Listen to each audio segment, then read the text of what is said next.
Princess Castro at narito ang mga napapanahong balita. Sa nalalapit na State of the Nation Address o SONA ni Pangulong Ferdinand Marcos Jr. sa July 28 ay patuloy na rin ang paghahanda ng interagency body sa kaganapan.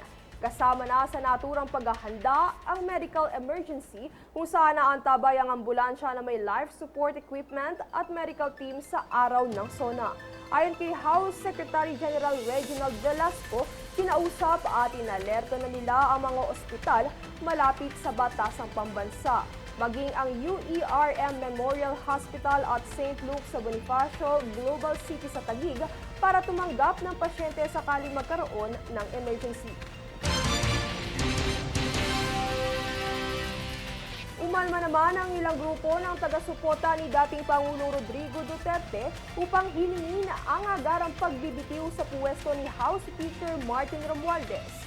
Sa isang press conference na ginanap sa Quezon City, inakusahan nila si Romualdez ng pamumulitika sa Kamara at pagbibigay prioridad sa pagpapatalsik kay Vice President Sara Duterte kaysa sa mas mahalagang suliranin ng bansa.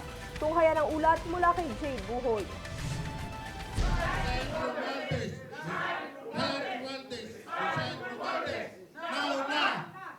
Ito ang hinaing ng mga grupo sa bawat sektor bilang pagpapahayag ng kanilang pagkadismaya. Kabilang na dito ang mga kinatawan mula sa iba't ibang sektor gaya ng mga katutubo, OFW, negosyante, abogado, sa transportasyon at karaniwang mga mamamayan ang nagtulungan upang ipaabot ang kanilang panawagan. Denial namin against Speaker Romualdez for falsification of legislative documents. Ito po ay hanggang sa ngayon pending po sa Office ng Ombudsman dahil sa opinion po ng ating kagalang-galang na Ombudsman, kailangan munang ma-resolve yung constitutionality issue na final nila Attorney Vic Rodriguez at saka ni Congressman Sid Ungab. Giit pa ng mga grupo, hindi dapat inuuna ng Kamara ang mga isyong pampolitika tulad ng umano'y impeachment laban kay Vice President Sara Duterte sa gitna ng mga krisis sa ekonomiya at seguridad.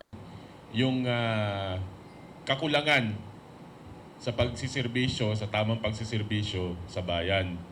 Yung pong trabaho na dapat na ginagawa sa Kongreso, na gumawa ng batas, mag-reviso, mag-abyenda ng batas, parang naisa-isang tabi po at nagko-concentrate po ngayon mostly sa politika. Anila, umaasa silang marinig ng taong bayan ang kanilang mga sigaw at mabibigyang pansin ng mga mambabatas ang tunay na hinaing ng kanilang grupo.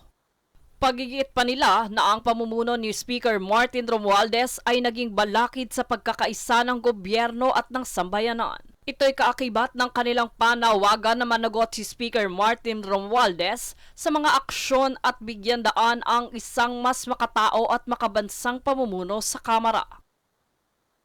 Jade Buhoy, nag-uulat para sa Golden Nation Network. Ayon kay Department of Tourism Secretary Cristina Frasco, ang Hello Safe Safety Index 2025 ay walang malinaw na basihan at hindi konektado sa aktwal na kalagayan ng kaligtasan sa bansa.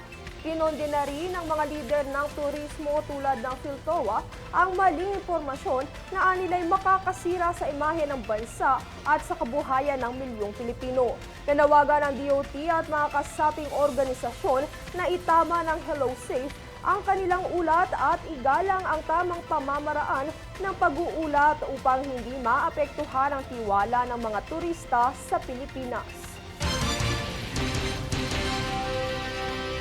Kami ang boses ng pagbabago. Ako si Princess Castro at ito ang News Force. Sa ulo ng mga balita, mga estudyante may 50% fair discount sa mga tren. Publiko, pinag-iingat sa kumakalat na pekeng taxi rates sa NAIA. PAGCOR at DICT nagsusumikap na tuluyang matanggal ang illegal gaming websites. DOT, binatikos sa umano'y maling ulat sa pagiging pinakadelikadong bansa ng Pilipinas. Makati, nag-anunsyo sa taunang selebrasyon ng Pride Month. At Alex Ayala, pinaghahandaan na ang Eastbourne Open matapos ang exit sa Nottingham Open. Patas at pantay na balita, komprehensibong ulat para sa pulso ng masa. Ito ang News Force.